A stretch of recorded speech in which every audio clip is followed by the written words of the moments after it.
예, 성도 여러분 안녕하세요. 예, 귀한 찬양 우리 보여주셔서 감사합니다.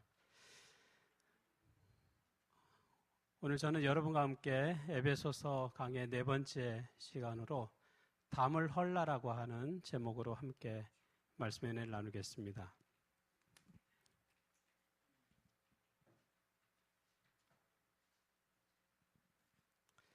어떤 남편이 있었습니다. 그 남편이 자신의 아내를 이렇게 소개합니다. 내 아내는 나에게 노또 같은 여자입니다. 아마도 그 표현은 내 아내는 나에게 노또 같은 행운을 주는 아내입니다. 이런 뜻으로 남편이 이야기했던 것 같아요. 내 아내는 로또 같은 아내입니다. 그랬더니 그의 아내가 이렇게 얘기합니다. 그래요, 우리는 잘 안 맞아요. 그런 얘기를 합니다. 로또 맞추기 참 힘들죠? 잘 안 맞는다는 거죠. 여러분, 이 부부가 같이 살지만 서로 잘 맞습니까? 잘 안 맞습니까? 처음에는 맞는 것 같아서 결혼했는데 살다 보면 안 맞는 게 왜 이렇게 많은지 식성도 안 맞고 잠자는 잠버릇도 서로 안 맞고 자다 보면 막 이게 다리가 막 하늘로 올라왔다가 배를 칠 수도 있고 서로 이렇게 잠버릇이 다 다를 수가 있습니다. 그래서 부부는 서로 이 같은 사람이 만나서 결혼하는 게 아니라 서로 다른 사람이 만나서 같이 맞춰가면서 사는 게 아닌가 하는 생각을 듭니다. 지난 안식일 또 일요일 저희가 농인 일반에서 소그룹 소풍을 부산으로 갔습니다. 부산에 갔을 때 저희가 태종대를 이제 갔는데요. 그 태종대는 제가 생각해 보니까 제가 20살 때 제 친구랑 같이 갔던 곳이더라고요. 친구가 군대 간다고 그래가지고 저희가 같이 나름 꽤 먼 데로 여행 간다고 한 데가 이제 부산에 이제 갔습니다. 그때 갔던 데가 태종대예요. 근데 이번에 한 30년 만에 다시 태종대를 다시 가봤습니다. 그 태종대에 가니까 이제 아주 잘 해놨더라고요. 여기 그림에 있는 것처럼 제가 이 등대 있는 데도 가고, 여기 등대 있는 데 이렇게 구경하다 보니까, 요쪽에 조금 이렇게 앉아서 쉬는 데가 있더라고요. 쉬는 데 있는데 옆에 책들이 이렇게 쭉 시집이 이렇게 쭉 있어서 잠깐 하나 꺼내보는데, 거기 보니까 이 남편이라고 하는 시가 있더라고요. 문정이라고 하는 여자분이신데 그 시인이 이렇게 남편이라고 하는 시를 이렇게 적었습니다. 아버지도 아니고 오빠도 아닌 아버지와 오빠 사이에 촌수쯤 되는 남자. 세상에서 제일 가깝고 제일 먼 남자. 이 무슨 원수인가 싶을 때도 있지만 지구를 다 돌아다녀도 내가 낳은 새끼들을 제일로 사랑하는 남자는 이 남자일 것 같다. 다시금 오늘도 저녁을 짓는다. 그러고 보니 밥을 나와 함께 가장 많이 먹는 남자, 전쟁을 가장 많이 가르쳐준 남자, 이런 시가 있었습니다. 딱 읽어보니까 뭔가 이렇게 느낌이 오더라고요. 이 아내의 입장에서 그럴 수 있겠다. 어떻게 보면 여성에게 있어서 좀 낯선 사람과도 같은 것이 또 남편일 수도 있습니다. 부부가 되고 가족으로 살아간다고 하는 것은 어떻게 보면 서로를 배려하고 또 위하는 마음으로 살아가는 것이라고 할 수 있죠. 그게 가족이죠. 그래서 오늘 성경 본문에 보면 하나님께서는 우리를 하나님의 가족으로 삼으신다. 우리를 하나님의 가족이 되게 하신다라고 말씀합니다. 저와 여러분은 서로 태어난 것도 다르고 살아가는 것도 다르지만 이 교회는 뭐예요? 교회는 한 가족이라고 하는 거예요. 교회는 한 권속이라고 말합니다. 우리가 한 가족이에요.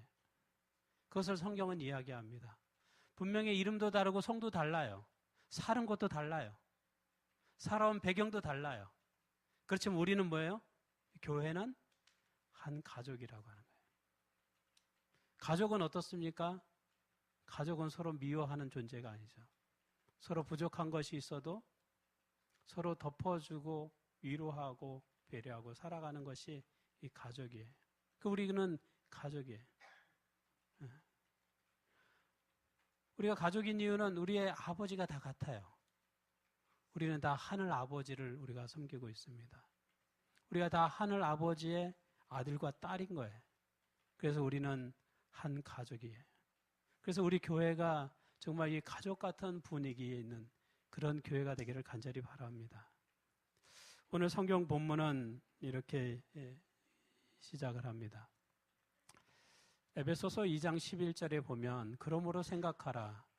너희는 그때 육체로는 이방인이요. 우리를 이방인이라고 얘기합니다. 너희는 그때의 육체로는 이방인이었다. 이렇게 이야기합니다. 또 우리는 할례를 받지 않은 무리라 칭함을 받았다. 이렇게 이야기합니다.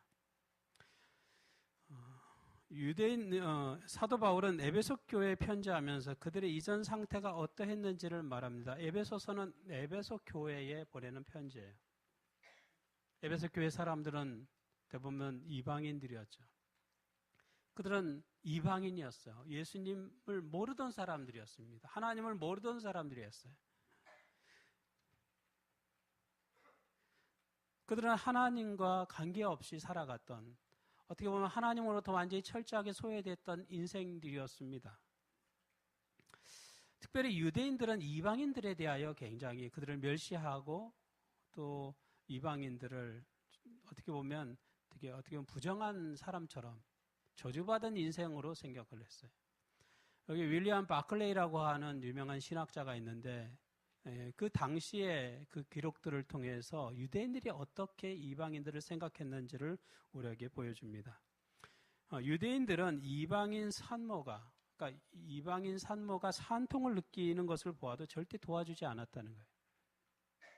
아니, 아기를 가진 사람이 아기를 낳으려고 할 때는 굉장히 위급한 상황이라서 누구든지 도와줘야 될 상황인데 유대인들은 그렇지 않았다는 거예요. 유대인들은 이방인 산모가 아이를 낳으려고 막 산통을 하는데도 도와주지 않았다는 거예요. 그 이유가 뭐냐? 왜냐하면 그들이 도와주면 이방인 한 명이 이 세상에 더 탄생되는 꼴이 된다라고 하는 거예요. 이방인으로 태어나는 것은 저주받는 것이기 때문에 저주받을 인생을 한 명 더 태어나는데 도와준다는 거예요. 옛날에는 뭐 산부인과도 없었고 뭐 급하다고 구급차를 부를 수도 없는 상황이에요. 그래서 뭐 밖에서 일을 하다가도 아이를 낳을 수 있고 집안에서 아이를 낳을 수도 있어요. 누군가는 옆에서 도와줘야 되는 것이죠. 도와주지 않으면 그 아이도 위험하고 또 산모도 위험해요. 근데 유대인들의 생각 속에 이방인에 대해서 그렇게 생각했다. 아직 그들은 하나님과 전혀 관계없는 인생. 그래서 저주받을 인생으로 여겼다는 것입니다.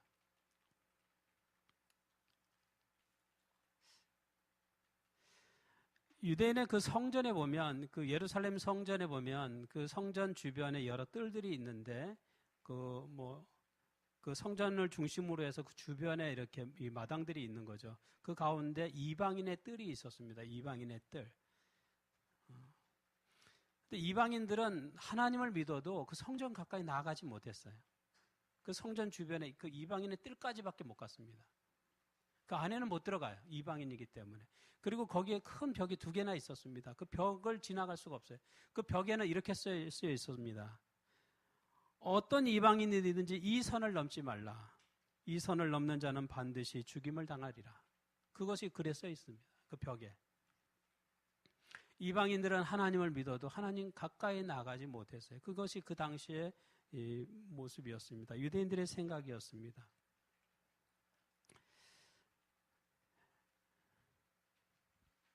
여기 에베소서 2장 12절에 보면 여기 이런 말씀이 있습니다. 그때에 너희는 그리스도 밖에 있었고 이스라엘 나라의 밖의 사람이라 약속의 언약들에 대하여는 외인이요 세상에서 소망이 없고 하나님도 없던 자이더니.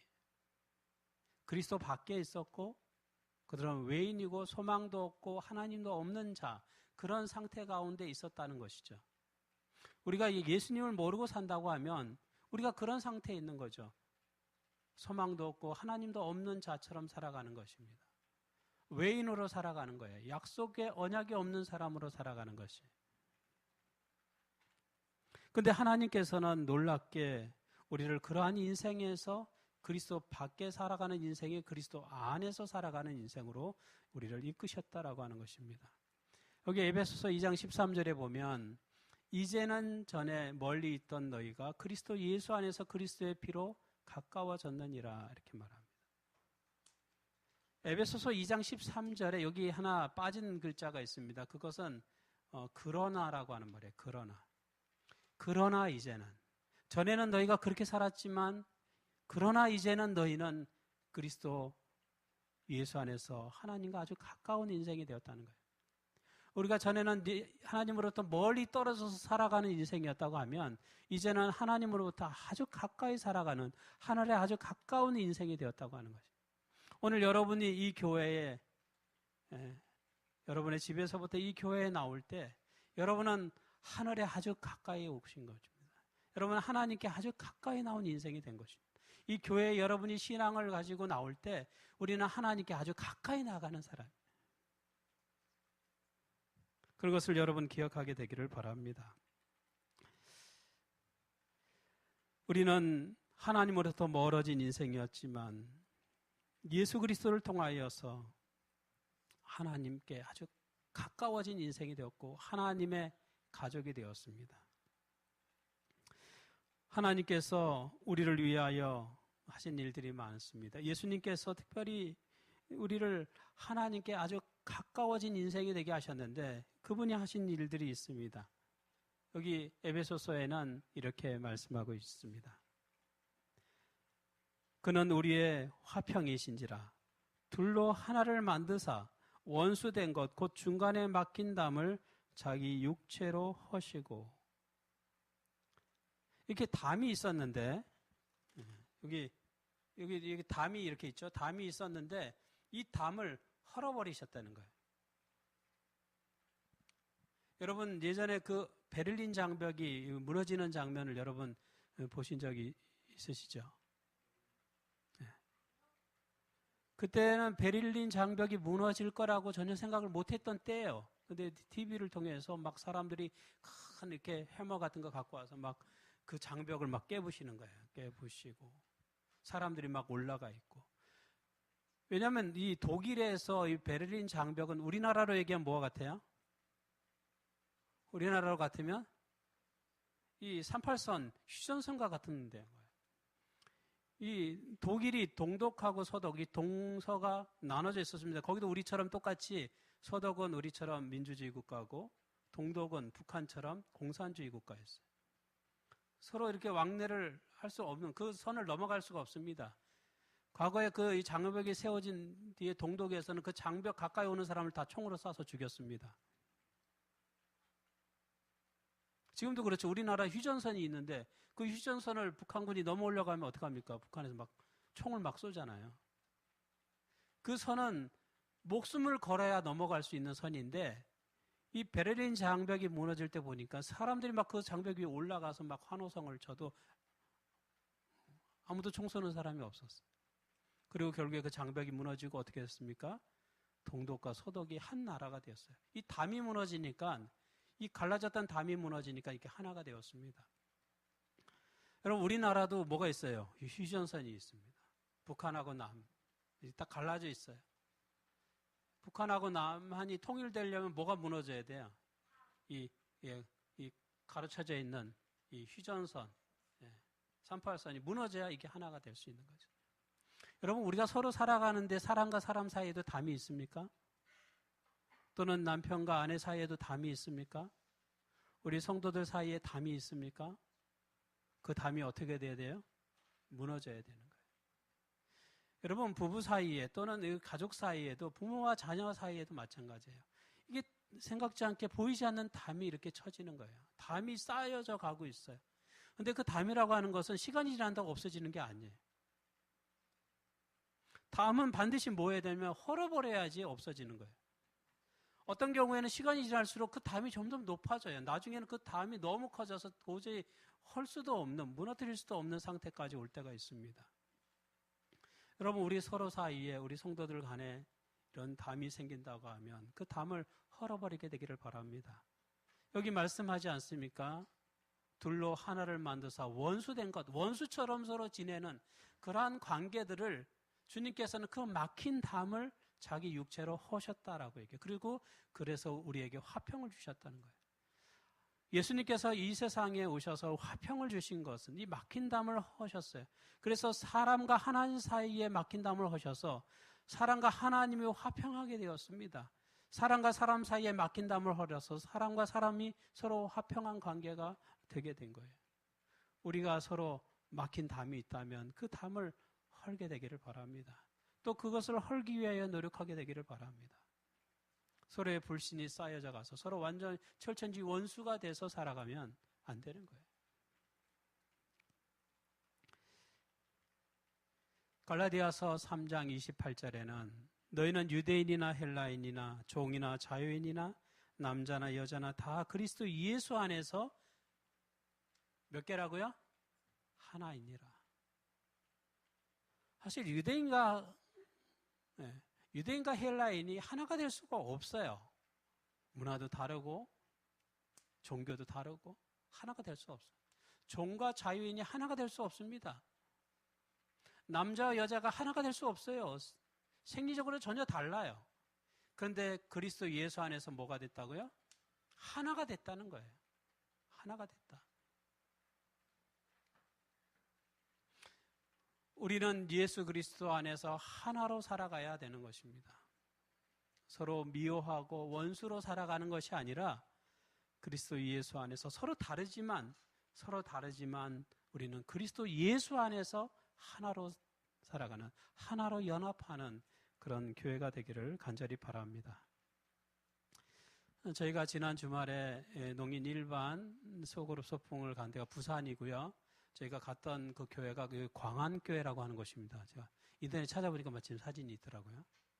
저희가 여기 쭉 들어가면 요쪽에 1층에 여기에 저기 손님방이 있어요. 그래서 여기 뭐 방이 2개고 여기 뭐 잘 돼 있더라고요. 그렇게 지내기가 너무 제가 편하게 잘 지냈습니다. 여기가 광안교회인데 광안리 해수욕장이 바로 그 가까이에 있는 곳이에요. 부산에 광안리 해수욕장이 조금만 걸어가면 광안리 해수욕장이 있어요. 그래서 저희가 여기서 1박을 하고 저희가 여기 가니까 여기 목사님이 제가 대학교 1학년 때 같이 활동했던 그 목사님이세요. 저 선배 목사님인데 너무 반갑게 맞이해 주시고 저희가 왔다고 이렇게 망고를 사가지고 이렇게 망고랑 바나나를 사가지고 저희를 대접해 주시고 막 갈 때는 목마르니까 이렇게 두유를 마시라고 두유를 주시고 너무 감사하더라고요. 저에게 너무 많은 친절을 베풀어 주셔서 너무 감사했습니다. 저희가 간 날 저녁에 광안리 그 해수욕장 바닷가를 이렇게 한번 쭉 거닐고 또 와서 저녁 늦게까지 이렇게 쭉 동그랗게 앉아가지고 이런저런 얘기들을 많이 나눴습니다. 이런저런 얘기를 나누면서 또 이렇게 농인과 또 우리 청인과의 관계 뭐 이런 항상 우리가 대두되는 그런 이야기들을 또 이렇게 함께 나누면서 서로의 입장을 조금씩 이해하는 그런 경험을 가졌습니다. 또 우리 윤희식 집사님이 또 우리 조명신 장로님에게 아주 솔직하게 자기 심정을 다 이야기하시더라고요. 이렇게 농인의 심정에서 또 우리 청년들이 이렇게 해주면 어떻겠냐 이런 이야기들을 하는 걸 또 들었습니다. 그렇게 얘기를 이렇게 서로 나누면서 이렇게 농인과 청인 사이에 뭔가 이게 담이 이렇게 허물어지는 느낌을 제가 가졌어요. 이렇게 오랜 시간 이렇게 함께 이야기를 나누면서 우리 사이에 뭔가 농인과 청인 사이에 뭔가 있는 보이지 않는 그런 어떤 담이 그런 어떤 장벽이 그 긴 대화와 서로의 이야기를 통해서 이렇게 허물어지는 그 무너지는 그와 같은 것을 이렇게 경험하게 되는 것입니다. 하나님께서는 또 예수님께서는 이 땅의 십자가를 통하여서 이 땅에 쌓여진 그 담을 막힌 담을 헐어서 우리를 하나로 연합시키는 그러한 분이십니다. 여기 성경은 이렇게 말씀합니다. 에베소서 2장 15절에 법조문으로 된 계명의 율법을 폐하셨으니 이는 이 둘로 자기 안에서 한 세 사람을 지어 화평하게 하시고 주님께서는 우리를 하나로 만드셨는데 우리를 새 사람으로 만드셨다. 새로운 피조물로 만드셨다 말합니다. 유대인과 이방인이 서로 이렇게 차이가 있는데, 서로 구별이 되는데, 그리스도 안에서 우리는 새로운 피조물로 태어났다는 거예요. 그러니까 유대인이었는데 예수님 안에 들어오면 새로운 피조물이 되고, 이방인도 예수님 안에 들어오면 새로운 피조물이 되는 거예요. 예수님 안에서 전혀 새로운 생각과 새로운 가치관을 가지고 살아간다는 것이죠. 우리가 예수님을 믿으면 우리의 생각이 바뀌어요. 우리의 영안이 열린다고 그랬죠. 지난번에 말씀드린 것처럼. 영적인 세계를 보게 되고 영적인 말씀에 우리가 반응하게 되는 거예요.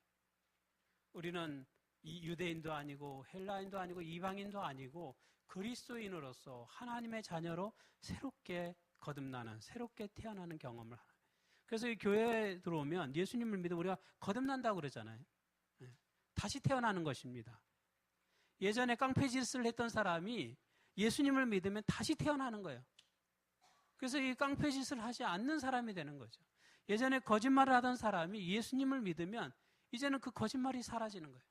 예전에 도둑질하는 사람이 예수님을 믿으면 이제는 더 이상 도둑질하는 사람이 되지 않습니다. 새로운 사람이 되는 거예요. 그래서 예수님을 믿으면 우리가 거듭나고 다시 새로운 사람으로 다시 탄생하는 경험을 하는 것입니다.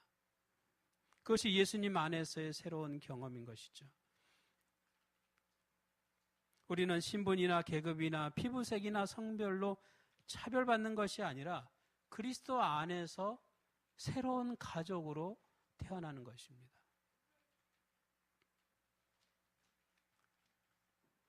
제가 그 인터넷에 보다 보니까 이 조선시대 우리나라의 신분제도에 대한 것이 잠깐 나와서 보게 되었습니다. 우리 조선시대에 우리나라는 이 신분에 대한 차별이 아주 심했습니다. 특별히 고려시대보다 이 조선시대에는 유교를 숭배하면서 이 신분에 대한 차별이 굉장히 심했던 그런 시절을 저희가 살았더라고요, 보니까. 아마 그 이전에 고려시대나 그 이전 시대에는 물론 차별이 있었지만 그 차별이 조선시대처럼 심하진 않았던 것 같아요. 근데 조선시대에는 양반과 이 천민의 그런 어떤 구분이 너무 확실해지고 너무 그 차별이 극심한 것들이 있었습니다. 여기 보니까 그 특별히 이게 8천이라고 해서 8부류의 천민을 구분을 했어요. 그 8가지 천민들하고는 절대 말도 섞지 말고 쳐다도 보지 말고 무시하고 살라라고 얘기를 하고 가르친 것입니다. 그 8가지 천민이 여기 나와 있는 거예요. 노비도 있고 승려도 있고.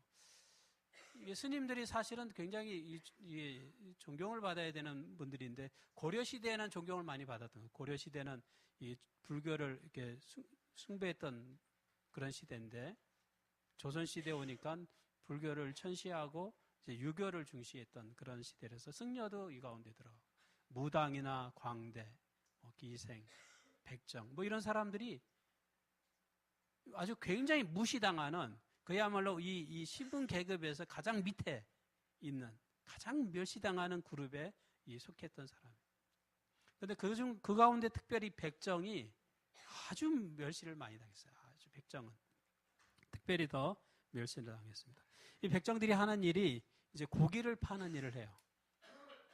짐승을 잡아서 고기를 파는 일을 하는데 때때로 이게 고기 파는 이 장사가 잘 돼가지고 백정들 가운데는 돈을 좀 꽤 많이 번 사람들이 있습니다. 그런데 이 사람은 돈이 많아도 백정이기 때문에 좋은 옷을 사지 못하는 거예요. 좋은 신발을 사지 못해요. 돈이 있어도. 돈이 있으니까 겨울에 추우니까 가죽신이라도 사서 신을 만한데 백정이기 때문에 가죽신을 사면 안 되는 거예요. 그냥 집신 신고 다녀야 되는 거예요. 돈이 있어도 좋은 옷을 못 사 입어요. 백정이기 때문에. 또 보니까 결혼식을 할 때도 백정은 가마를 탈 수가 없습니다. 결혼식 하면 보통 이제 여자들은 가마를 타고 이렇게 가잖아요. 백정은 가마도 못 타요. 말도 못 타요. 또 백정은 사람들이 이렇게 결혼식을 하면 연지곤지 찍고 머리에 촉들이하고 이렇게 사모간대라고 해서 이렇게 딱 차려입고 서로 혼례를 하잖아요. 백정이 그랬다가는 완전히 그 동네 사람들이 와서 막 매질을 하고 또 집을 다 때려 부시는 일이 있었습니다. 백정은 그렇게 할 수 없는. 죽어도 천대를 받았어요. 백정은 죽어도 상여에 이렇게 가지 못했어요. 무덤도 동네 주변이 아니라 저 먼데 보이지도 않은 저 산골 어디다가 묻어야 됐어요. 그러니까 살아서도 천시받고 죽어서까지도 천시받았던 그 사람들이 바로 백정이었습니다. 이렇게 우리나라는 굉장한 신분의 차이들이 있어가지고 그 신분 차 때문에 차별을 많이 받았어요. 여러분, 지금도 세계 곳곳에서는 이러한 신분의 차별이 있고 또는 성별에 따라서 큰 차별들이 있습니다. 여러분, 저 중동 국가 같은 데 보세요. 여성분들이 얼마나 큰 차별을 받는지 몰라요. 인도 같은 데도 그렇고 여성이 엄청 차별을 받습니다. 저 이집트 같은 데 가면요, 여성들이 얼굴을 드러내지 못해요. 눈만 요만큼 내놓고 살아요. 다 가려야 돼요. 머리끝에서 발끝까지 다 뒤집어 써야 돼요. 천으로. 까만 천으로 다 뒤집어 쓰고 눈만 이렇게 내밀고 다녀요. 이렇게. 제가 하도 궁금해갖고 이렇게 쳐다본 적이 있는데 쳐다보니까 얼른 눈을 피하더라고요. 거기선 절대 그러면 안 돼요. 이 여성들은 신체를 드러내면 안 돼. 그 법이 그래요. 그래서 세계 곳곳에도 지금 이러한 차별이 굉장히 극심한 지역들이 많이 있습니다. 그런데 예수님께서는 유대인이나 이방인이나 누구든지 그리스도 안에서 새로운 피조물로 서로 존중받고 서로 이해받는 사람으로 오는 거예요. 그가 장애인이든지 장애인이 아니든지 관계없어요. 청인이든지 농인이든지 상관없어요. 맹인이든지 상관없습니다. 그리스도 안에 들어오면 다 새로운 피조물로 태어나는 거예요. 다 새로운 피조물이 되는 거예요. 다 거듭난 인생이 되는 거예요. 다 예수 그리스도의 하나님의 자녀로 태어나는 것입니다. 그리고 여기선 차별이 있을 수 없는 거예요. 차별이 있을 수가 없어요. 주님께서 그 막힌 담을 다 허물었다라고 하는 것이죠. 기본 교리에 보면 이런 내용이 있습니다. 성령께서는 각 나라의 인종 가운데서 사람들을 불러내어 침례를 통하여 그들을 한 몸, 즉 그리스도의 몸인 교회의 일원으로 만드신다. 성령은 높은 자나 낮은 자, 부자나 가난한 자, 남자나 여자 사이에 장벽을 허무신다. 그들은 하나님께서 보실 때 모두가 동등하다는 사실을 깨닫고 서로 존경하며 받든다. 부자라고 대우받고 가난한 자라고 천시받는 것이 아니라 모든 사람들이 다 동등하게 존중받는 곳이 바로 이 교회라고 하는 것입니다. 그래서 하나님께서 이 교회를 세우신 것입니다. 이 교회 안에 들어오면 모두가 존중받는 거예요. 모두가 하나님의 자녀로 인정받고 서로 존중을 받는 그런 것이죠. 그래서 우리가 이 땅에 살아가면서 예수를 믿는 사람들은 이 땅에 이 막힌 담, 신분의 담, 또 성별의 담, 이런 여러 가지의 담들을 허무는 그런 사람이 되어야 한다는 것입니다. 우리는 그리스도 예수의 십자가를 통하여 새로운 신분을 갖게 되었습니다. 성경에 보면 이렇게 말씀합니다. 그러므로 이제부터 너희는 외인도 아니요 나그네도 아니요 오직 성도들과 동일한 시민이요 하나님의 권속이라. 우리는 성도들과 동일한 시민이 되었다라고 말합니다. 동일한 시민이 되었어요. 여러분, 시민이 된다고 하는 것은 중요합니까? 그 나라에 살면서 시민이 된다는 건 중요해요. 미국에 살면서 미국의 시민권을 얻는 건 굉장히 중요합니다. 시민권이 없으면 추방당해요. 아니면 불법 체류자가 돼요. 우리나라에 오신 분들도 마찬가지죠. 우리나라 한국에 와서 이 한국의 시민권, 이 주민등록증, 우리는 그냥 나이가 되면 다 주민등록증 만들잖아요. 이 주민등록증을 만든다는 게 굉장히 중요한 거예요. 왜냐하면 거기에는 많은 권리들이 있기 때문에. 없으면 불법이에요. 항상 도망 다녀야 돼요. 불안해요. 근데 우리는 성도들과 동일한 시민이라고 얘기했습니다. 빌립보서에는 우리는 우리의 시민권은 하늘에 있다고 그랬어요. 하늘에 우리의 시민권이 있기 때문에 이 시민권을 이 땅에 누구도 우리를 뺏어갈 수가 없어요. 뺏어갈 수가 없는 것입니다. 우리는 하늘의 시민이 되었어요. 그래서 하나님의 말씀, 하늘을 바라보고 살아가는 그러한 인생이라고 하는 것을 기억하게 되기를 바랍니다. 여기 두 번째 나온 것이 우리는 하나님의 권속이라고 하는 말이 있습니다. 여기 권속이라고 하는 말은 물론 가족이라고 하는 뜻이 있습니다. 가족이라고 하는 뜻이 있는데 그 가족보다 더 폭넓은 뜻이 있는데 그 집안에 사는 모든 사람을 권속이라고 얘기합니다. 옛날에는 그 양반집에 보면 뭐 할아버지부터 뭐 이렇게 쭉 많잖아요. 자녀들 있고 손자들까지 있고 또 뭐도 있습니까? 그 밑에 이게 하인들이 또 많잖아요. 그러니까 이 권속이라고 하는 것은 그 하인들까지 다 포함해서 전체를 권속이라고 얘기합니다. 그러니까 큰 의미의 가족이죠. 우리는 하나님의 아주 큰 가족인 것입니다.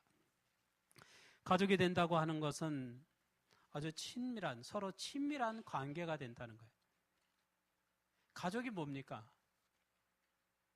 어려운 일이 있을 때 서로 걱정하고 염려하고 돌보는 게 가족이죠. 누가 아픈 사람이 있으면 서로 신경 써주고. 제가 저희 이제 둘째 아이 우리 다운이랑 서울대병원을 이렇게 검사 때문에 자주 가게 되거든요. 서울대병원에 가면 저희가 어린이 병원에 갑니다. 아이는 컸지만 5살 때 거기서 치료를 받았기 때문에 지금 계속 거기 병원을 가요. 근데 어린이 병원이기 때문에 주로 환자들이 어린이들과 아기들이 많습니다. 또 장애를 가진 아이도 있고, 어떻게 보면 머리를 빡빡으로 깎은 완전히 이제 그런 이제 암투병하는 그런 아이들도 있고, 여러 아이들이 있어요. 그런 아이들이 이제 병원에 오는데 그런 아이들만 오는 게 아니죠. 반드시 누가 같이 와요? 그 아픈 아이들의 엄마나 아빠, 그리고 보호자가 같이 와야죠. 항상 같이 와요. 그래서 옆에서 그 아이를 때로는 간호하고 돌보고 약을 타고 또 수납을 하고 뭐 여러 가지 일들을 같이 이렇게 하면 제가 그 모습들을 보면서 야, 저 아이에게 저 부모가 없었으면 어땠을까? 정말 하나님은 이 아픈 아이를 위해서 저렇게 훌륭한 부모를 그의 곁에 뒀구나 하는 생각들을 갖게 돼요.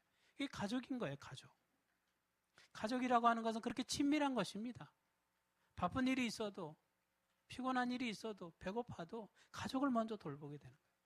근데 하나님께서 우리를 뭐로 만드셨다고요? 하나님의 가족으로 만드셨다는 거예요. 그러면 하나님께서는 우리를 그렇게 가족같이 엄마 아빠처럼 아주 친밀한 관계로 만드셨다는 거예요. 교회라고 하는 것이 그런 것입니다. 하나님께서 이 땅에 교회를 세우신 것은 하나님의 가족을 이렇게 묶어주신 것입니다. 이 교회 안에서 일곱비 농아인 교회 안에 우리가 한 가족으로 이렇게 묶어주신 거예요. 아주 친밀한 관계로 맺어준 것입니다. 그래 우리가 바로 옆에 서로 우리 성도들을 보면서 여러분 옆에 있는 성도 한번 손 한번 잡아보세요. 네, 손 한번 이렇게 잡아보면서 마음속으로 이야기하세요. 당신은 저의 가족입니다. 입으로 한번 얘기해 보겠습니다. 당신은 저의 가족입니다. 네, 당신은 저의 가족입니다. 우리가 이게 가족이에요, 가족. 하나님의 가족이에요. 이 교회는 하나님의 가족이에요. 그래서 서로 걱정거리가 있으면 염려하는 거예요. 서로 뭐 아픈 일이 있으면 같이 기도하는 거예요.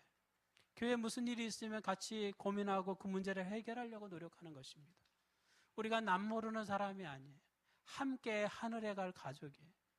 우리 손잡은 이 손 가지고 우리가 하늘까지 가게 될 것입니다. 하나님께서 약속하신 그 귀한 하늘나라에서 우리 손잡고 갈 거예요. 우리가 가족이라고 하는 사실을 기억하게 되기를 바랍니다. 여기 말씀에 보면 이런 말씀이 있습니다. 우리 다음 화면 좀 넘겨주세요. 에베소서 2장 21절에 보면 그의 안에서 건물마다 서로 연결하여 주 안에서 성전이 되어가고 너희도 성령 안에서 하나님의 거하실 처소가 되기 위하여 그리스도 예수 안에서 함께 지어져 가느니라. 예수님의 십자가를 통하여 우리는 시민권을 갖게 되고 하나님의 가족이 되었고 또한 세 번째는 우리는 하나님의 성전이 되어 간다는 것입니다. 우리가 하나님의 성전이 되어 간다는 거예요.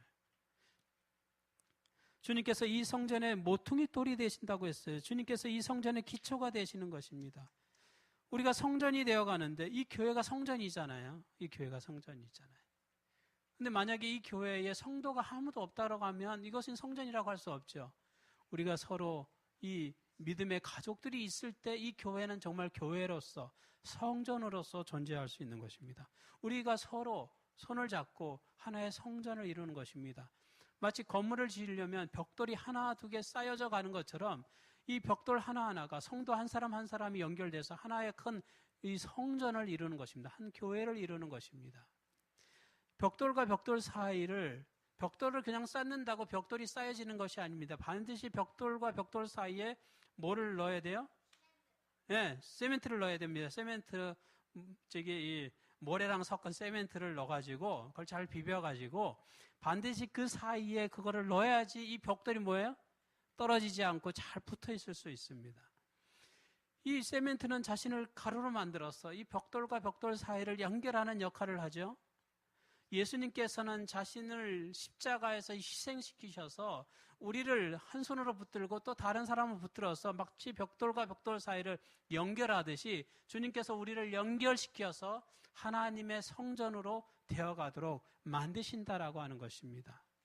하나님이 우리 안에서 우리가 하나님의 거하실 처소가 되어간다라고 하는 사실을 기억하게 되기를 바랍니다. 우리가 하나님의 성전으로 되어간다라고 하면 우리 안에 성전 안에 우상의 제단이 있다고 하면 그걸 치워버려야 되겠죠. 그것을 정리해버려야 되겠죠. 우리 안에 하나님께서 원하지 않는 뭔가가 있다고 하면 그것을 치워버려야 될 것입니다. 정리해야 될 것입니다. 내 안에 뭔가 문제가 있다라고 하면 그 문제를 해결해야 돼요. 제거해야 되는 것입니다.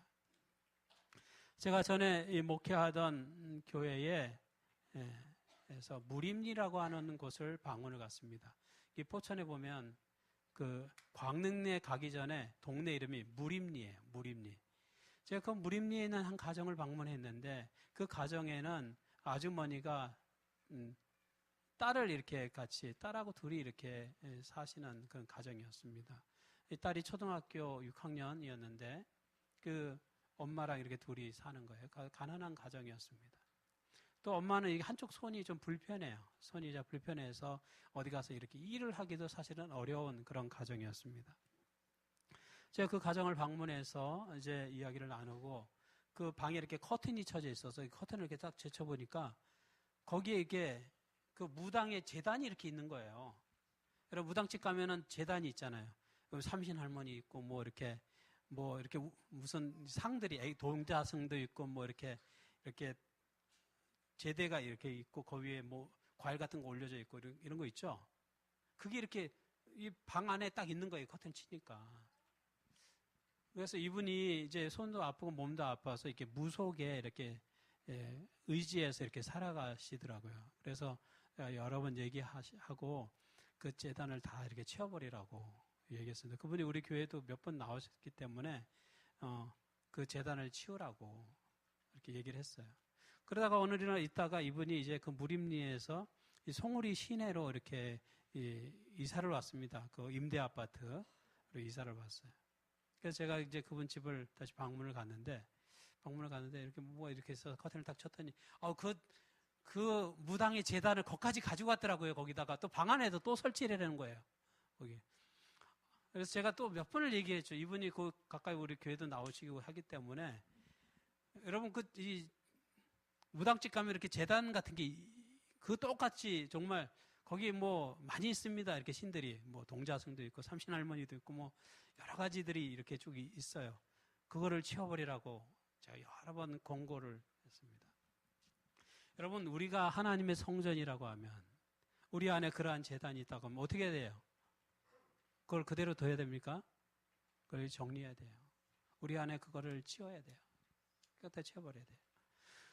우리가 하나님의 성전이기 때문에 우리 안에 하나님께서 원하지 않는 뭔가가 있다라고 하면 그것을 정리하고 치워야 하는 것입니다. 하나님은 우리를 하나님의 가족이 되게 하셨습니다. 하나님의 가족이 된다라고 하는 것은 정말 큰 특권이죠.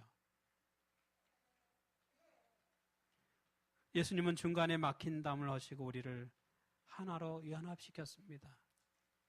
우리 안에 어떤 벽이 있다고 하면, 우리의 어떤 담이 있다고 하면 그 담을 우리가 헐어버리게 되기를 바랍니다. 예수님께서는 우리의 중간에 막힌 담을 허시고 우리를 하나로 연합시켰습니다.